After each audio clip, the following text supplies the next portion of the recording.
Gary, round 6 saw us back at home to take on Werribee, a fellow standalone rival who had been in good form leading in, and a few minutes into the second quarter it was 51-1 in our favour. Eventually we prevailed by 16 points, which I'm sure you would have happily accepted at the start of the day if it was offered to you, despite the fight back by Choco's boys.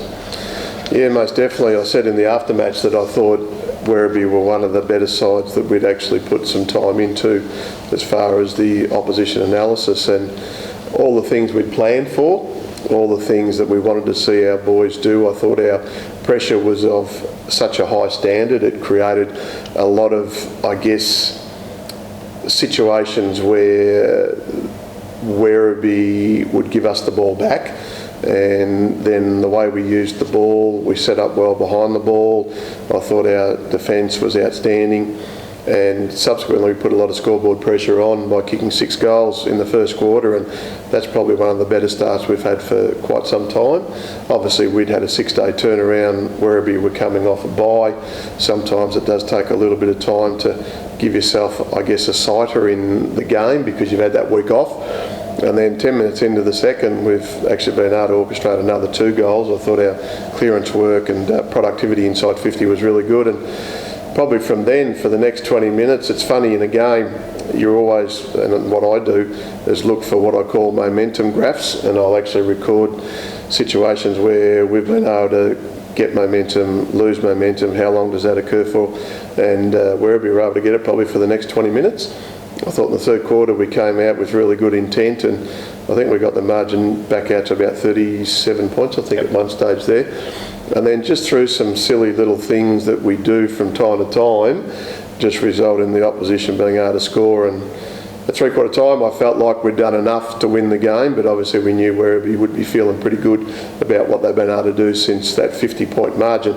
And then the last quarter it was good to just go goal for goal, even though they got a couple there early. But I think by and large our performance for at least 3 quarters was pretty good. Individually, Campbell Walker has been nothing short of sensational the last couple of weeks. A lot of credit has to go to Campbell for his form, doesn't it? Even when you go back to him initially joining the club, it takes a lot of courage for such a young man to make the move from Melbourne to Queensland to chase his footballing dream, and it says a lot for his character and perseverance that games like that on the weekend are now coming his way. Most definitely, and when you consider the age of the young man too, I think that's even more remarkable. And he was the one that contacted me way back in the pre-season of 2017-18, and he's just a first-class individual, really, really easy to coach, is always craving feedback, takes everything on that the coaches would require him to do. He's got a full-time job now, he's doing some landscaping, and I guess what it probably shows, and this is really important for a lot of young people and older people for that matter who play our game, is that you may not necessarily get the reward for your work rate and also to your effort.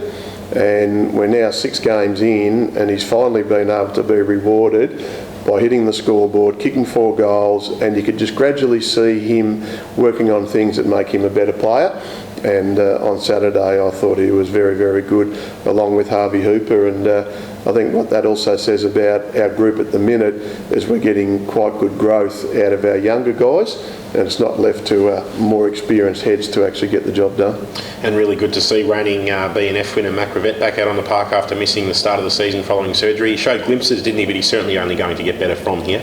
Well, that's what we'd really aim for, and of course he had that, as you said, the little couple of bone spurs taken out of his ankle, which was an injury that he probably had for about 4 or 5 years, and he just thought, oh yeah, I get up in the morning, I'm just a little bit sore. But you'd like to think that getting through the game, today will be the test. It's probably about 2nd day soreness for him, and how we work him obviously this week, and we look forward to having him in the side. You saw at times there were glimpses in and around the 50-50 balls and stoppages, and just how he's got that little bit of time to use the ball. He's got a nice sidestep, and he has no issue going on his non-dominant leg, so he's a class player, as we know. So yeah, we'd like to think this is hopefully a building platform for him for the rest of the year.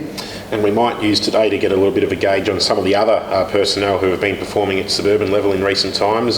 Players like Dylan Van Noonen, Hugh Johnson and Tommy Hobbs continue to feature prominently in the best player listings. Is there anyone else who might be entering your selection frame of mind over the coming weeks? Yeah, there's Matty Gundry, who's been playing pretty well now for virtually all of this year since he missed out on the latter part of our pre-season in the practice matches. he's an interesting type. He's probably a medium-sized defender and can play a little bit in the midfield for his local club. Sammy Pete's been playing pretty well, obviously locally, whether it's been key position back or forward, and his contested marking has really improved. Harvey Chin's an option as a 23rd because of what he's been able to do for Boronia.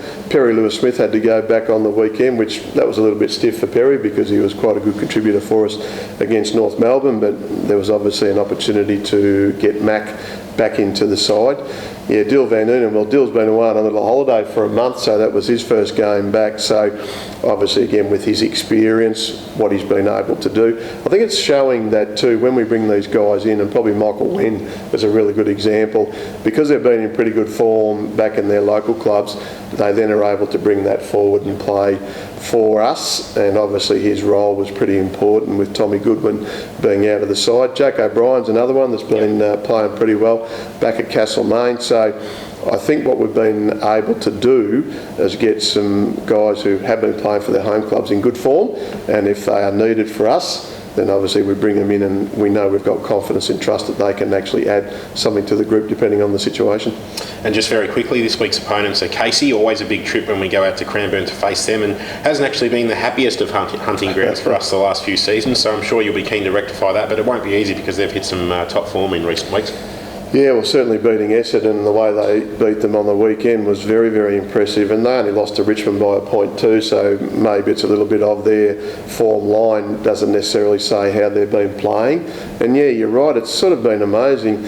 We used to have a pretty good record out there, and over the last few years they've had sort of bigger bodied midfielders, and they've just been able to play well in pretty ordinary conditions over a couple of games. But having said that, you've obviously got to pay them respect because they are a side that has been playing pretty well the last couple of years. They're obviously runners up from last year, so we'll go out there though buoyed by the fact that we've been able to string some pretty good form together, and we've got a bye next week, so yeah, we'll certainly work on what we know works and try and improve on the things we haven't done well, mate. Gary, thanks for the time spent with us today as always. Well done on Saturday's win, and here's hoping we can keep pressing on this week. Good to see you back, mate. Still a little bit of a croaky voice, and don't worry, Borough Classified supporters will have this hot off the press tonight.